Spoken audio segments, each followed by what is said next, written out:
Hello and welcome to Voices for the Voiceless. Today I'm joined by Illy Parwood, Co-ordinator of Rescue Not Retail. Hello, Illy. Hello. So nice to be Hello. here.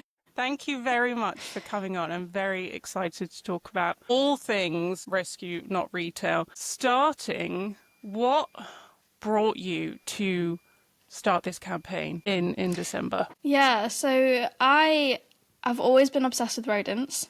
That was just my special interest when I was little. And naturally, I had pet rodents because Me too. that's just a thing that kids do, isn't it? Like you just have Yep. the hamsters and the guinea pigs. Guinea pigs is where my heart lies. Absolutely love guinea pigs. And so yeah, I not like, the kind of normal kid with a pet is they enjoy them a bit, they like to handle them a bit and then lose interest. I sort of went the other way and got really obsessed, spent loads of time like reading guinea pig books, watching guinea pig documentaries, learning everything I could about them, which is kind of cute. And then that meant that when I got to like 16 and I could get a job, where would I want to go and get a job? In a pet shop because I get to hang out with guinea pigs and rabbits and rats all Of day. course. Obviously. So that was like my dream job. And I got a job at a petting farm which had like a pet shop on site. And because of my obsession with the little furries, that was kind of where I got placed, is like dealing with the little furry animals that were on the farm. And I saw a lot of things that were a bit horrifying. Bless you. You never really know what to expect, do you, with these kind of places? Or at least I didn't at 16. I was a bit naive, and I guess I thought everyone loved them as much as me, and that loving them means making sure they're happy and making sure they're cared for, and sadly that wasn't the case. There was a lot of like kind of nasty stuff that I saw. For example, like breeding rabbits, and there was like this whole wall full of little tiny rabbit hutches, and the rabbits lived in there alone unless they had babies, and Oh they were my just goodness. back-to-back bred constantly. And the rabbits were really grumpy, and I used to joke to people that I'd be like, the rabbits are the scariest animal on this farm, like even though they were like snakes and spiders and everything. Because like you'd put your hand in and they'd just like go rah, and they'd try and get you. And I used to kind of be like, oh my God, why are these rabbits so horrible? And I kind of thought that like rabbits were just mean. And then I stood back one day and I was like, wait, like this is their life. Like, no wonder they're horrible. I mean, they weren't horrible, obviously. They were suffering, and the humans were the perpetrators. So obviously they were lashing out. Of course. And there was also like a whole rodent breeding shed where there were just like tanks full of mice, and there was maybe like 20 or so female mice, maybe like 4 or 5 male mice. And so they were just like constantly, like they were left in there permanently, just constantly breeding. There was always at least like 3 or 4 or 5 nests of baby mice around. And half of those were to grow up and sell in the pet shop, and half of those were drowned to be fed to the reptiles in the reptile house. Oh my goodness. So yeah, sorry, getting into the nitty gritty. We're 4 minutes in, folks. We need nitty gritty. This. You need to lift the lid. This is why I'm so appreciative of your work and everything you're doing, because people will be shocked to hear this. I'm shocked to hear this, and I Yeah. had rats that had tumors on their feet. Later grew up to realize it's because, as you say, they were bred in boxes over and over again, probably with their brothers and sisters. But my goodness, was that Yeah. legal? Yeah. And what I learned is because, like, I was horrified, obviously, and I was suffering horribly. I mean, not that I was suffering anywhere near as much as they were, but, like, every night I was coming home and, like, crying and trying to plan ways of getting animals out. And I did get some out, and that was kind of, I ended up getting, like, I ended up working there for a while because I was like, well, if I'm here, I can get them out and I can try. But it was, like, affecting my mental health a little bit.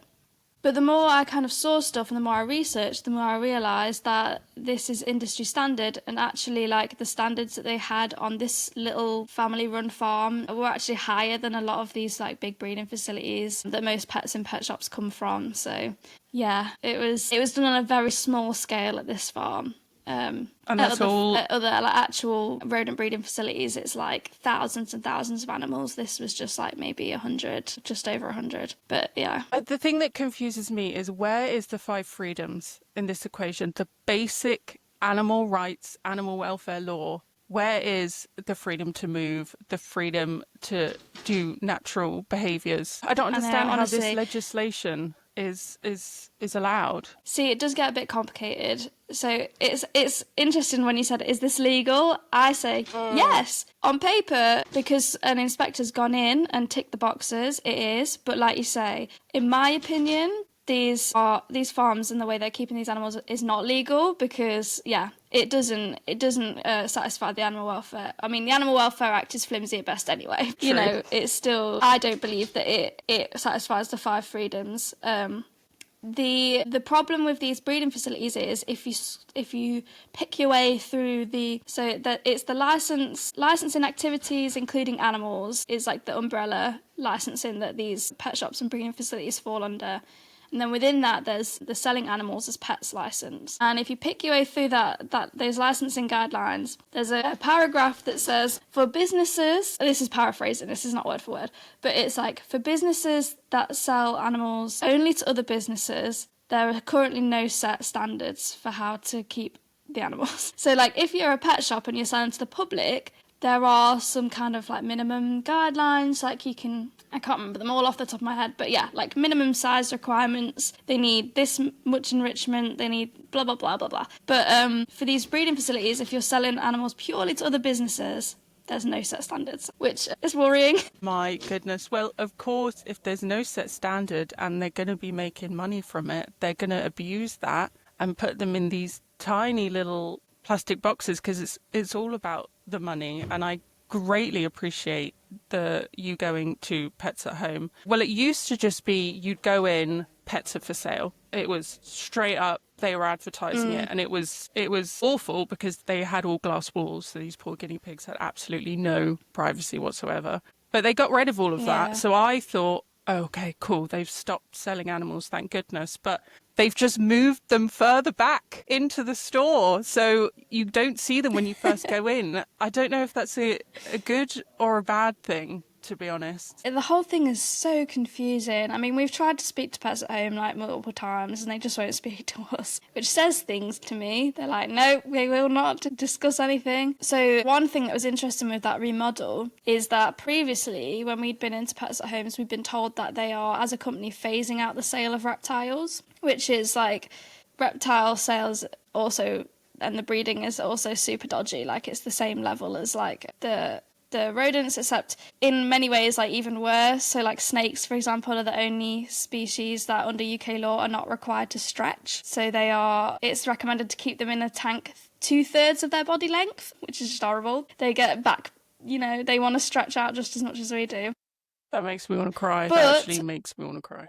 It's awful. But yeah, when the new Malden Pets at Home store remodeled, they put in a brand spanking new reptile section. So I suppose they're not going to be phasing them out anytime soon, which is interesting. It's a slap in the face, isn't it? It's just a slap in the face. I mean, they stopped selling rabbits for Easter, which I think justifies that they know buying pets is impulsive and the animal welfare is compromised, because if you can walk out with an animal, the chances that you've prepared your home, your life, to take in said animal are much smaller than if you, I don't know, were to have an adoption and maybe a home inspection and they say, oh yeah, this rabbit would be happy here, this guinea pig would be happy here, you have lots of room. So Pets at Home are clearly aware that people are picking up bunnies impulsively at Easter, so surely that then should bleed over into other areas of buying pets impulsively, like, oh, I'm just going to get a fish, not knowing that fish are actually incredibly intelligent. I feel so sorry for them. You would think that there would be some like connection there, wouldn't you? The fish get such a rough deal. It's the fish that I feel the most sorry for a lot of the time. Mainly because like people have such a weird lack of compassion for them. Like when we did the outreach, for example, people were like super, super receptive and everyone who we spoke to understood where we were coming from. No one was like super mad about what we were saying or anything. But the one thing we did keep getting was people going, what, even the fish? And it was like, yes. And these fish, so I would, from the research that we've done and like the stuff that we've learned, I feel confident in saying that like the majority, if not all, but definitely the majority of the fish sold in pet shops in the UK are flown from overseas. So they come from like Singapore, Venezuela, Israel, places in Africa, like they're all flown over, and they come in like big bags that can have up to like 200 fish in there, and they're anaesthetized while they're transported, which is really dangerous for them, because if they're not like completely healthy when they go into the bags to be anaesthetized, like they'll die, because that's a lot on a body, like to be anaesthetized for sometimes like weeks, and they're so unhealthy for them. So like so many of these fish don't survive the initial journey from where they were bred or wild caught, because there was a study by, I think, PETA, that said that 90% of marine tropical fish sold in this country have been wild caught. So if they don't survive that initial journey, they're then let out of their bags and bought in by like suppliers in the UK. So they don't go straight to pet shops. They do a stop off at a supplier, who will then unbag them, wake them up, get out all of the dead ones, because there'll be loads of dead ones in there, sort them, put them in tanks for maybe like a week, and then they get bagged up again and shipped again, and like they're just put into like bags in cardboard boxes and shipped through like courier service. And then when they arrive at the pet shops, a bunch of them won't have survived those journeys either. So it's just awful. And fish as well, you're allowed to euthanize them like within the pet stores. So there's a drug or like a medicine. It's meant to be a medicine. It's a sedation for fishes that you're meant to use like if they need like a little bit of like cleaning or like a bit of handling. So you just anaesthetize them to keep them comfortable. But places and people breeding them or keeping them or pet shops selling them will just basically overdose them with this medicine that you can literally buy from Tesco's, and that's perfectly legal. And I say legal, obviously under the what we would decide is legal is different to what the law decides is legal. But yeah, there's no repercussions for doing that. Yeah, just makes me think of red tractor farming. Like whenever I go to animal welfare standards and I think about the red tractor standards, I'm like, that's just a perfect example, because it's loopholes in the legislation, as you say. So I presume that these pet stores breeding will have like an inspector of some kind. Do they have like a welfare inspector or a health and safety inspector? Well, most of the time it's literally just a council person who's in charge of licensing, so they're not qualified. But they're not even qualified in animal welfare. So these animals that have been proven sentient could be having all sorts of health conditions from giving birth, like that has its whole set of health conditions, and then also God knows what else is happening to them, and this inspector isn't even professionally trained to identify health conditions or mental health issues, and is just going to tick, I guess. Yeah, essentially. And because so much of this is it's just industry standard, so like there's nothing shocking. I'm sure there probably are some cases of things that fall just a little bit too far outside of the boundaries, but generally like most of the things that we're talking about today are just industry standards. They won't be, and because these inspectors aren't qualified, and a lot of these businesses are really old, like 20-30 years old, the inspectors will go in and they'll go, yep, this is the same as last time, yep, this is industry standard, yep.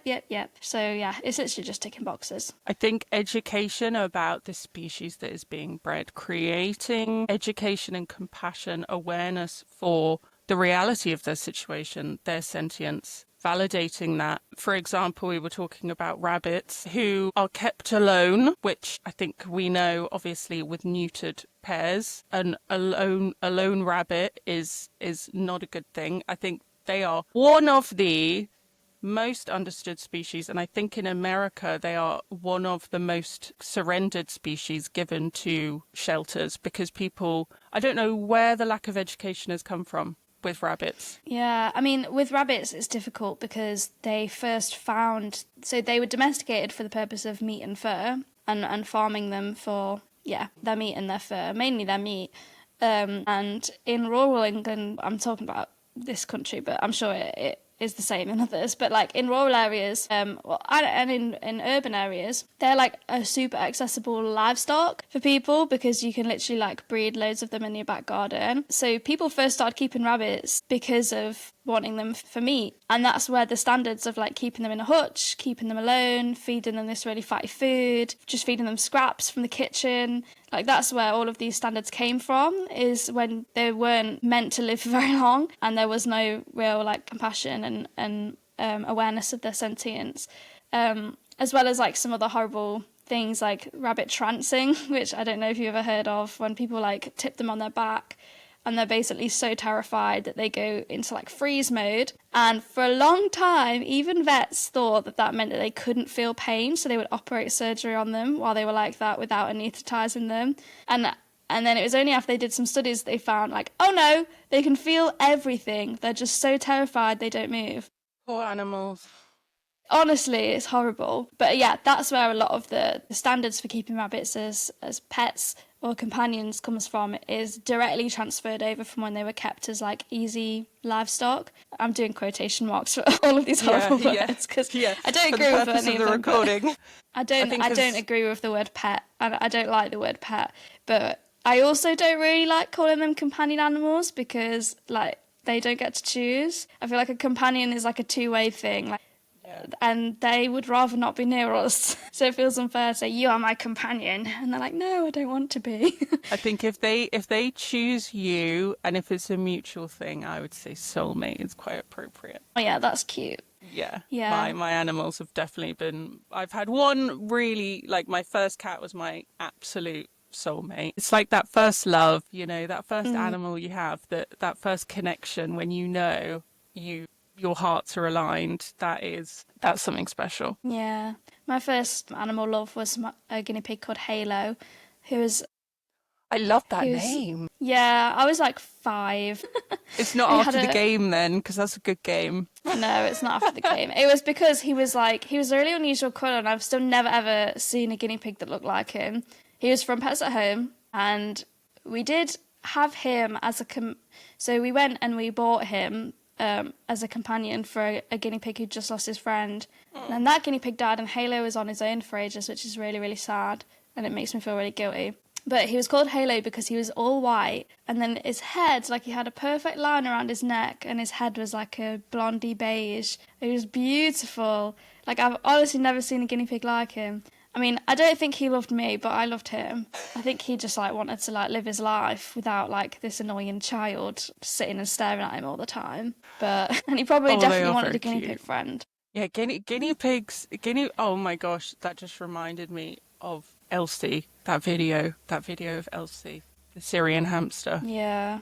My goodness. She honestly broke my heart. She was at our local store. So this is when we just started the campaign, and I had just decided, like, okay, I'm going to go into my local store and just, like, observe the animals, because I think so often you can go into these pet shops and you just walk around and you might kind of, like, glance over at the animals. If you're anything like me, like, I kind of avoid them because, like, I know that it upsets me a little bit. Uh-huh. But I was like, no, I'm going to go in, I'm going to look at them, and I'm going to look at what they're doing, I'm going to look exactly what they've got in there. Enclosures, and like document it and sort of like good for you assess the situation. So I was going in maybe like once or twice a week, just to kind of I kind of wanted to get an understanding of like how long the animals are in there, how often they're delivered, like how many new animals they get, just a bit of recon, you know. And Elsie was in there the first time I went in, and she was not happy. Like, she was I see it every single time. Like, honestly, every single visit to a pet shop, you see hamsters trying to dig at the corners. The gerbils always get really distressed as well. You see dead fishes. You see rabbits just moping around because they're so bored. Like, you always see, like, sad stuff. But Elsie was particularly desperate, and she was, like, she looked like she wasn't there. Like, she looked like she was just, like, in absolute desperation, just like scrabbling at the corner of the cage. She was like going up and down her water bottle, just like trying to do anything to get out, basically. And she broke my heart. And I was like, oh God, like, I hope that someone nice comes and lets her out of here soon.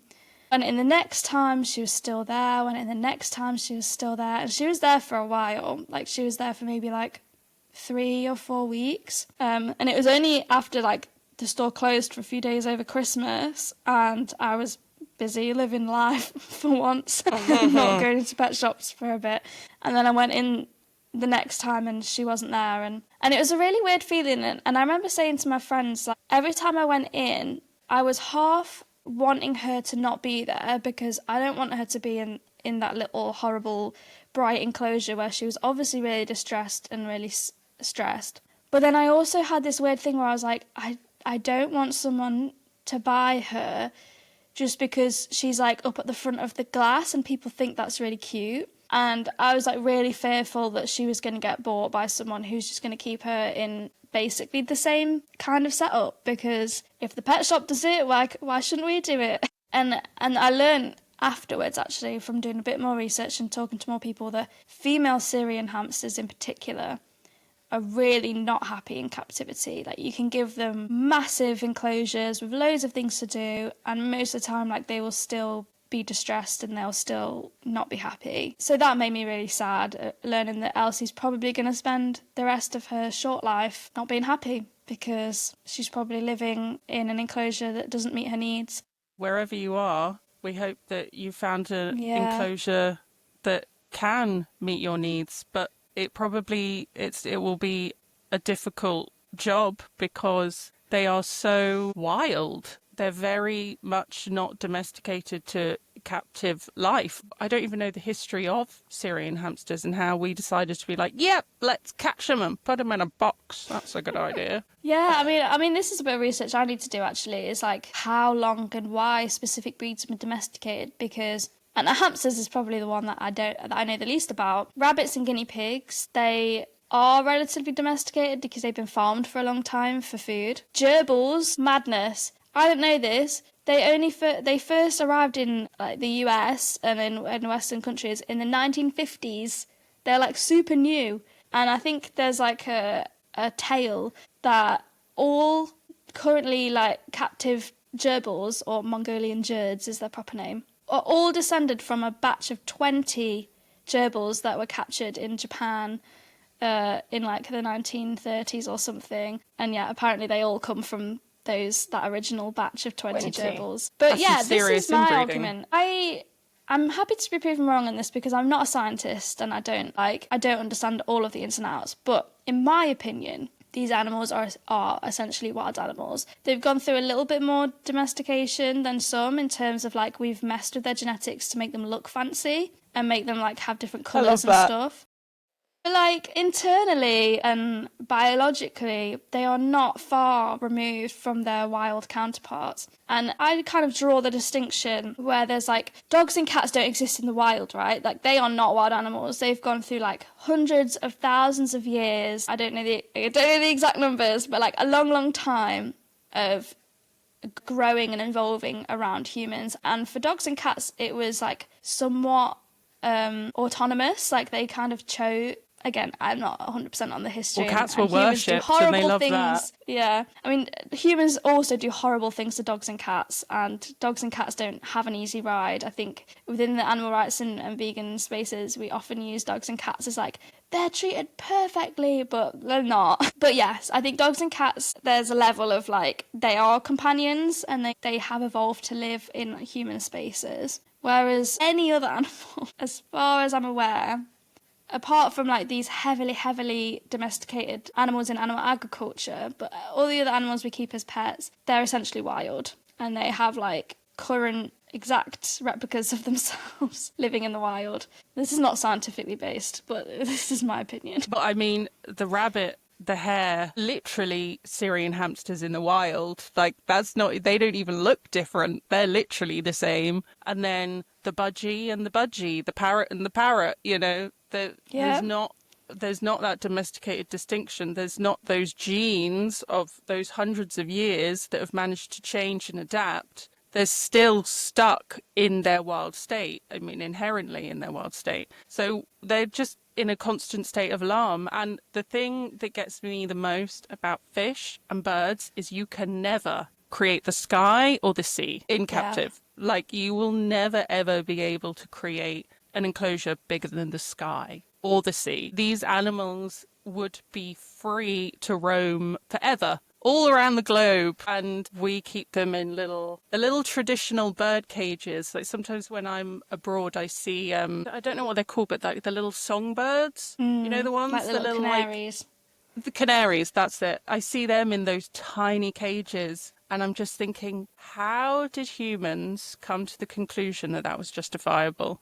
I mean, so a whole other thing is there's like pet auctions that happen, particularly where I am in sort of like rurally areas. They happen like in pubs or in like little parish halls where every week people just get together and there's like hundreds of animals, particularly birds, in like these little tiny little boxes, like honestly tiny, like the size of my head, and they just auction them off. It's mad. It's absolute madness. There's no. Is there any sort of certification or or like a this is Roger? Here you go. Oh, just hand them over. No, I mean sometimes if they're like specially bred or like if they've been imported, or they'll have like documents with them.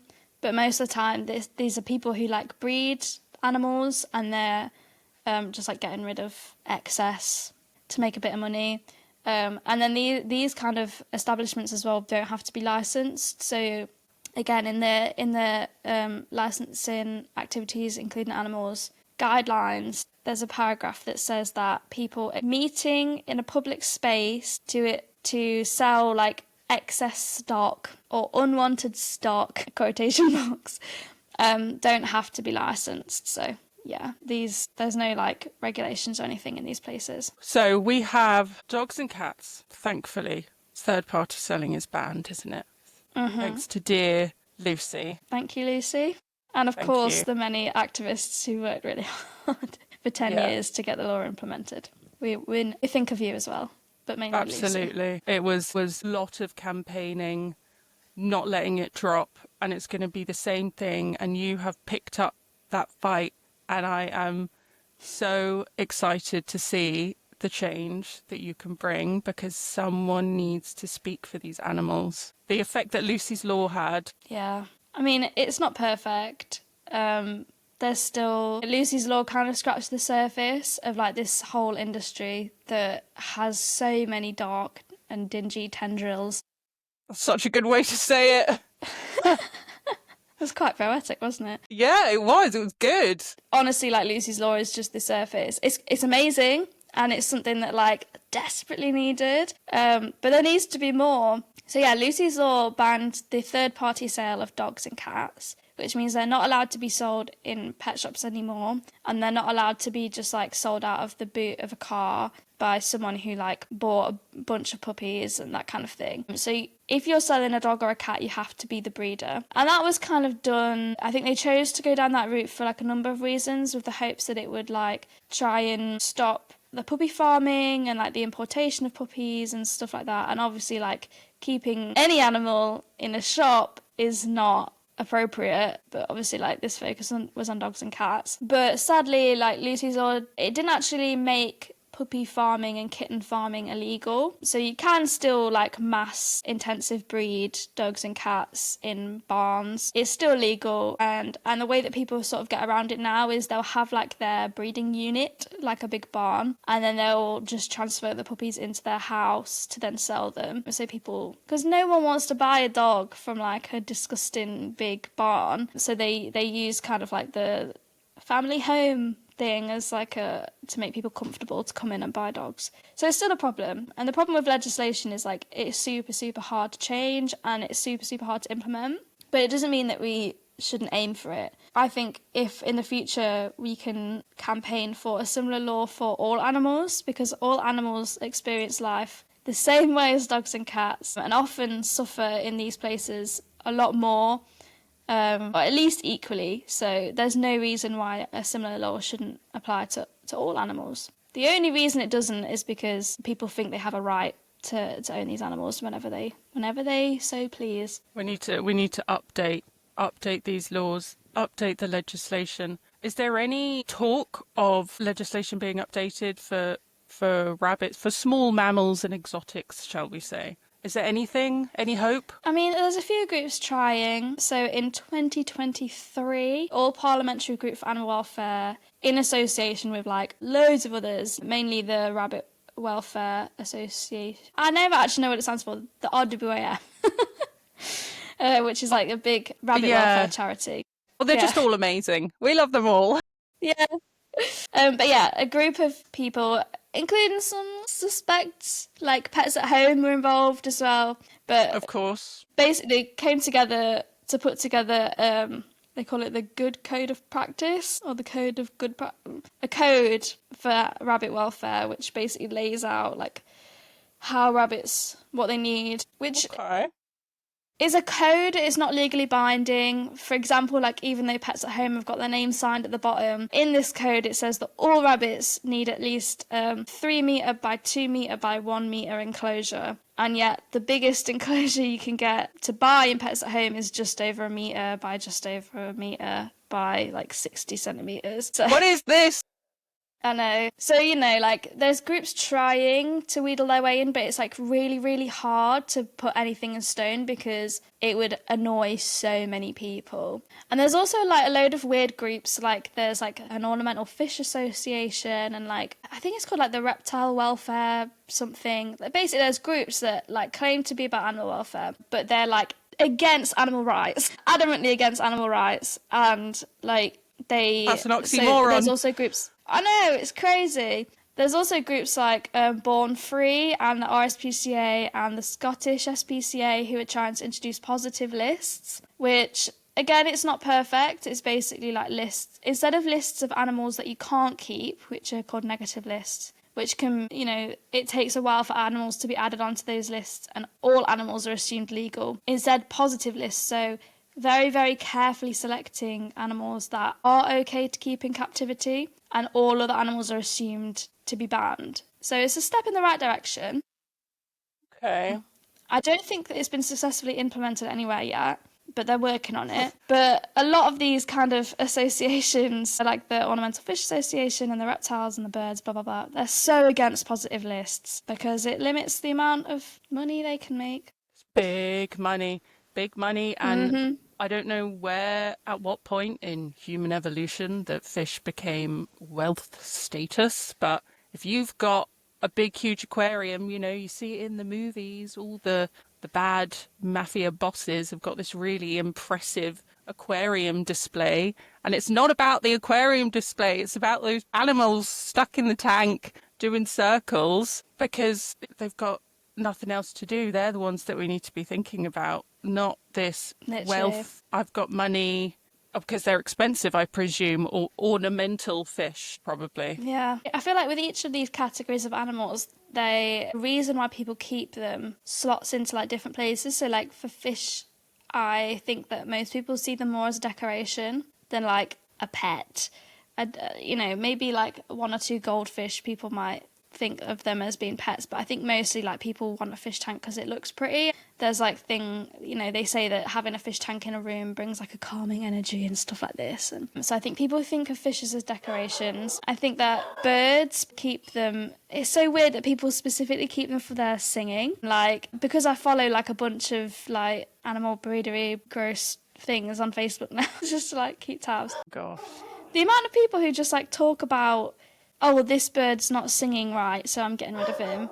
And, like, it's mad. Yeah, it's crazy. And people keeping parrots because they'll talk. Like, I feel like birds are kind of like entertainment. Then reptiles. Reptiles are, I don't know. I came into this like I had a clear answer for everything. But where do reptiles, exotics fit in? Because I guess because they're obscure and they're interesting and they're exciting and they've, you know, the colours of a corn snake, for example, it's something that you don't see often. But actually you think about how far they are from home, it kind of makes you think a bit differently about whether you keep them in a little tank. I couldn't have a snake because of their diet. I would really struggle with that. I presume that you can't have you have to feed them the little, I remember at college they used to have them, the little like pink mice that like hadn't even opened their eyes yet. They're just gassed straight away. Such a conflict. I'd love to rescue a snake because all of these animals exist in rescues and need homes. Fishes, birds, reptiles, rodents. I think a lot of people think you can only adopt cats and dogs, but no. Like any animal that you can think of, you can probably adopt them. There'll be lots of them wanting homes. And reptiles in particular is difficult. It's difficult I think because they need such like big, expensive setups and stuff, it's when you're running a rescue out of a private home, it's a money pit anyway, and reptiles are just like another step above that. Absolutely. So there aren't many reptile rescues in this country, really, and the ones that do are like at capacity. So I do think like it'd be nice to rescue a snake or any reptile really, just to like try and ease some of that strain, but yeah, it's hard because so many of them eat, like, you have to buy the little crickets, who I also feel super sorry for. Like, you know, the amount of little insects who are bred just to feed other animals is food chain. Insane. There are some vegan reptiles, tortoises, and there's also like a great little lizard called a Euromastix, who I'm a big fan of, and they look a bit like a bearded dragon, but they just eat leaves. There you go. So for really cute. Any vegans that are in conflict, want to rescue a reptile but don't want to feed it tiny baby mice, then Euromastic, did you say? Euromastix. Yeah. Euromastix and tortoises. With an X at the end. That's a cool They're name really cool. as well. I know, it's such a cool name. It's fun to say. I wonder as well where social media fits in all of this. Yeah, there's been a lot of trends. I think hedgehogs have suffered a lot because of social media. African pygmy hedgehogs. Loads of people keeping them now because they are shared around on social media, being cute. Also, axolotls. They're a big one. And I think axolotls got really popular because of Minecraft. And then loads of people started keeping them and then posting videos of axolotls on like TikTok and stuff. It's just a cycle, I think social media plays a big part. And it's also really hard to find examples of animals like with all their needs met in like on social media, and particularly in the media, like in films and TV shows. I mean, I know it's fictional, but every time it really bothers me. Every time someone in a TV show has a pet, they look after them so wrong. It's like the whoever's writing the script or the director goes, "What's the worst way you could possibly keep a rabbit? Yeah, let's have them do that." I'm so glad you said that. Bad. I am so glad. I'm in total solidarity with you. I went to see Final Destination Bloodlines, and of course he has to have a tortoise. And I'm just thinking, why? Because now all these people are going to go, I want a tortoise. That looked cool. And there's no demonstration of proper husbandry in the film, obviously, because it's Final Destination. So they're not going to be like, so this is what you want to do. This is the temperature of the heat. But they're not representing. And it's the same in TV adverts, like Churchill when they had the bulldog. I'm thinking, great. Yeah. Now people are going to want bulldogs. Honestly. The one that always got me when I was a kid, because like I say, I was obsessed with guinea pigs, is I remember watching the Adam Sandler film, the Bedtime Stories film. And in that, the kids have a guinea pig. And they just like, he lives in like a tiny little, like, I wouldn't even use it as like a carry case. Like the most tiniest little cage with nothing in there, and he just sits there on his own all the time, just in the corner of the room waiting for someone to go and interact with him. And it used to really annoy me as a kid because I'd be like, that's horrible, like you should not keep a guinea pig like that. But it's just like passive, isn't it? It's so normalised because there's so many of these passive examples that people just go, yeah, that's normal, that's cool. Same with like goldfish in a bowl, birds in a little cage, hamsters running around in the exercise balls, which is super dangerous. The little pet shop boxes like that big. And it's almost like if you, honestly, literally, and if you look after them properly and demonstrate looking after them properly, it's seen as like extreme and like you're weird and the animals spoil and stuff. Like I think there was a lot of backlash. It was either last year or the year before. Recently, Stacey Solomon was doing like a home decoration. Oh yeah, bless her. TV show, and the people whose home it was, who she was going into to like redecorate, their rabbit lived in the conservatory and had like a lovely little area where they were free roaming in the conservatory, living on their own, which is sad. But yeah, had like a nice big space. There, but yeah, Stacey Solomon comes in and goes, I mean, I'm sure it wasn't actually Stacey Solomon's fault, but you know, whoever wrote the scripts and directed the show was like, oh, this is such a shame. You've got such a lovely space here, and it basically belongs to the rabbit. Ha ha ha. Let's move the rabbit out into a hutch in the garden so you can get your house back. Did it happen? Did it happen? Yeah, yeah.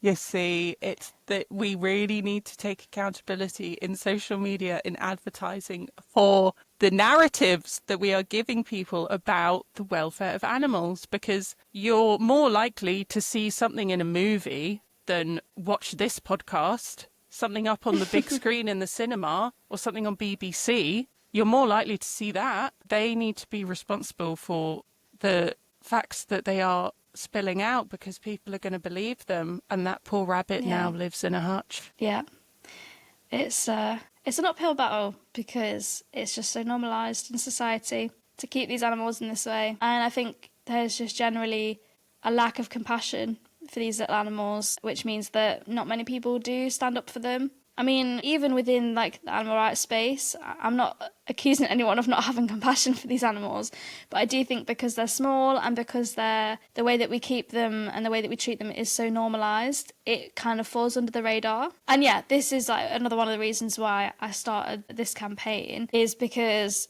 I was kind of getting more active within the animal rights space, because I'm also very passionate about, I'm a passionate vegan and I care about, anti-vivisection and basically everything.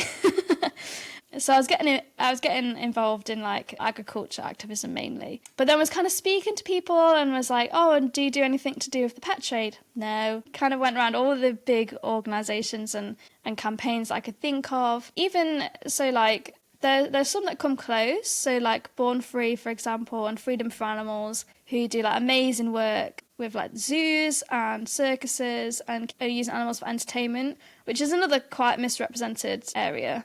But they were like, yeah, we totally get it, but we don't have capacity because they're already tackling some big things. And then someone said to me, they were like, oh, if no one's doing it, why don't you do it? And I was like, oh, I don't know anything about running a campaign or anything. I can't do it. But it became clear that like it's just not really on the radar for anyone. And it's crazy, like the amount of people who've been involved in animal rights activism and in the animal rights space for so long, and I would like have a conversation like this with them, and they go, "Wow, that's insane! I never knew any of that. Like this is all news to me," because it just operates so quietly and so secretly, and all of these things are kept so hidden. It's almost not as obvious as like animal agriculture, because the end result of animal agriculture is you have a dead animal, like literally chopped up in a supermarket, and you can tell there's something horrible has happened to that animal for them to end up in that place. Whereas I think pets, because there's kind of the whole industry is built around